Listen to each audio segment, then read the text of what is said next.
There has never been a greater time than now to invest in the Metro Detroit area, and there is no other investment firm better qualified than Platinum Real Estate Holdings. With 40 years experience and over 1,000 homes sold, let Platinum Real Estate Holdings assist you with the purchase of a city-certified home of the highest quality. Turnkey properties, screen renters, yielding instant cash flow. Well, what are you waiting for? Call or visit us online today. Welcome to the weekly recap for the week of May 16th.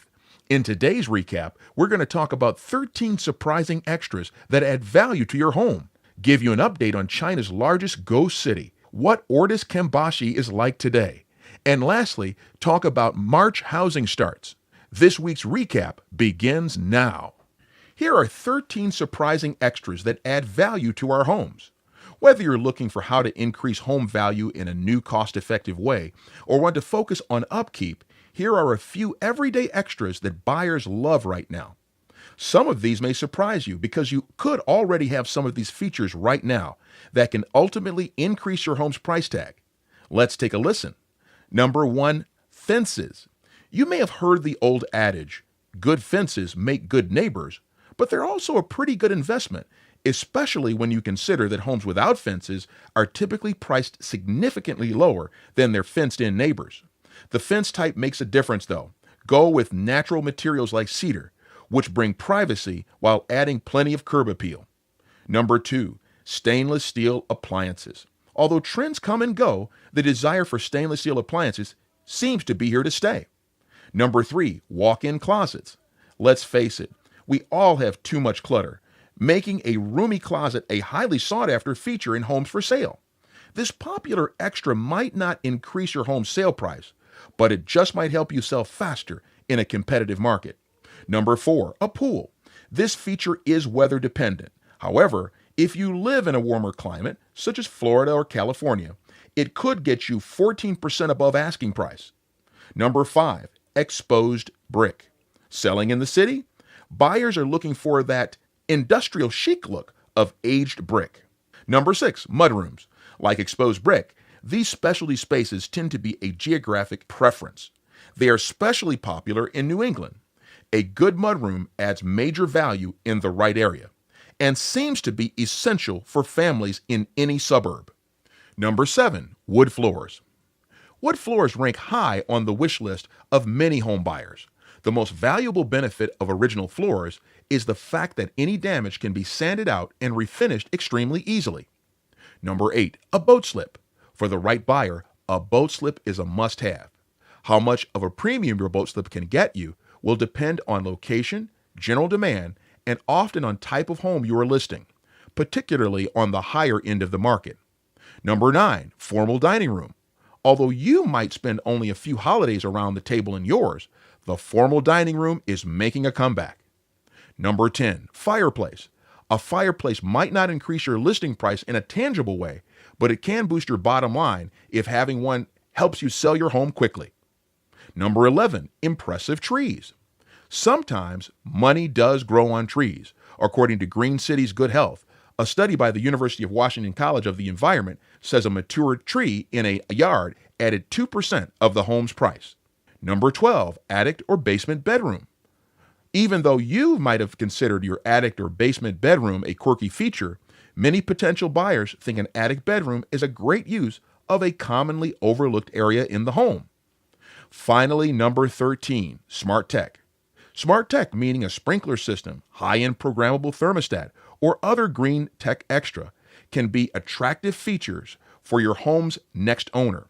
A survey by the National Association of Home Builders found that home buyers would spend at least $7,000 or more on a home if it included technology and upgrades that could save them $1,000 a year on annual utility cost.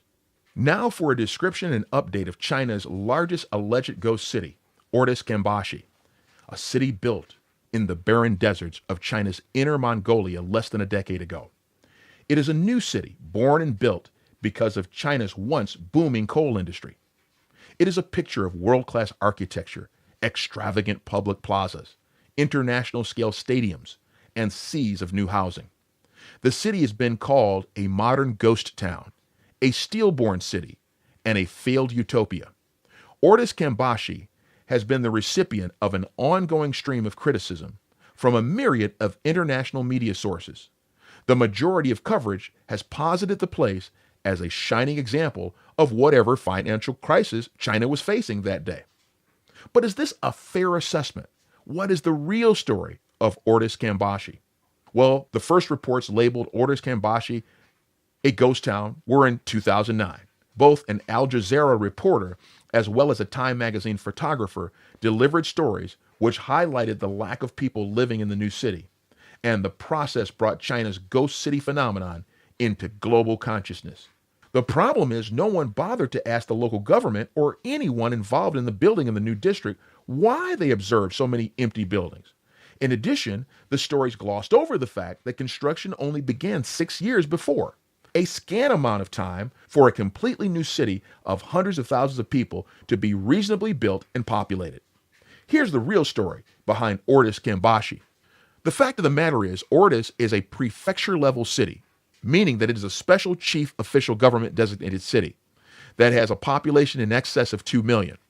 The municipality is divided up into various districts, towns, sub-cities, the most prominent of which is Dongsheng, the traditional urban core. And Kambashi is the new city that was built about 15.5 miles to the south.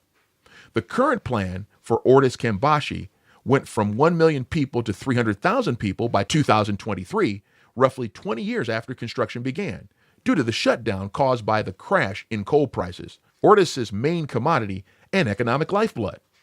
The idea behind Kambashi was for it to serve as the prefecture's new administrative center and government offices. The best medical facilities, most prominent public buildings, and best schools were moved in from nearby Dongsheng.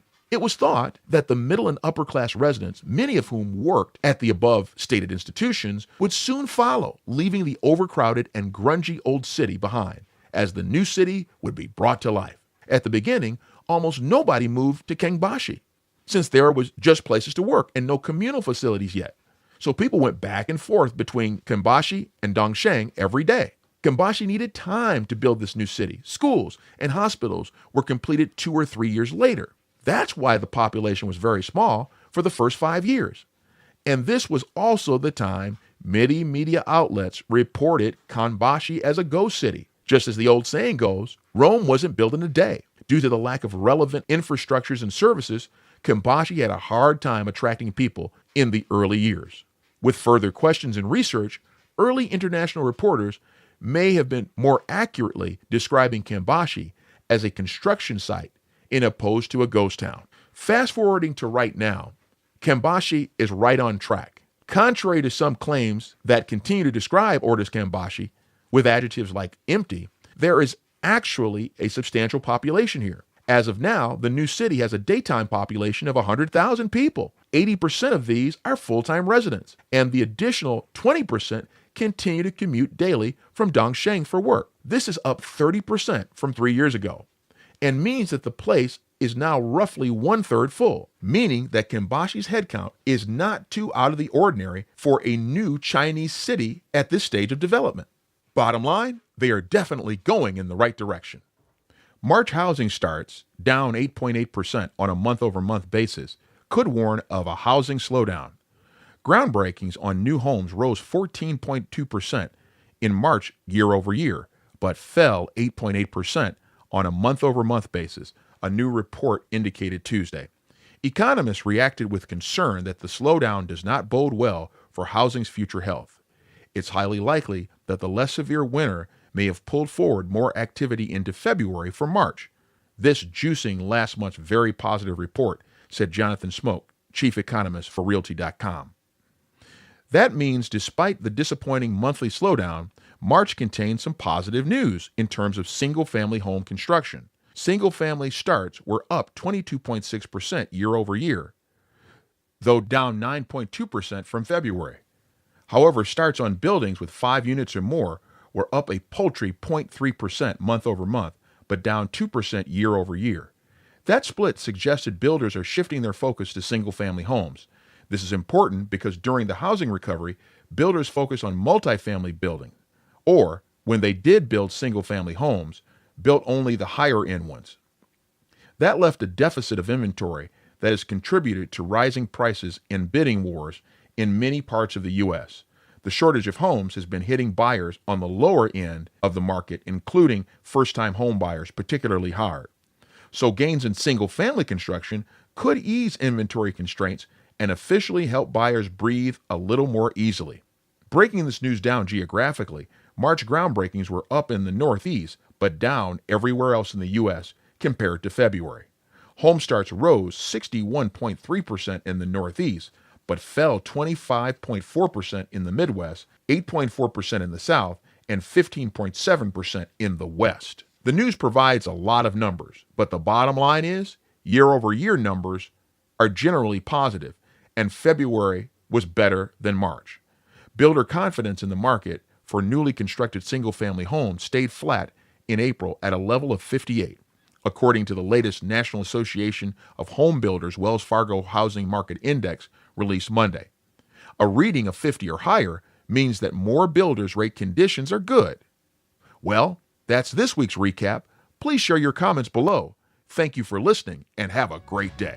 This has been your weekly real estate investment news recap. Did you find this recap helpful? Please like or comment below this video to enter to win a free copy of our ebook, The Ultimate Real Estate Guide for Residential Real Estate Investments. You can also subscribe to our channel or go to our website to receive the latest in real estate news. Our website also affords you the opportunity to view our latest turnkey properties.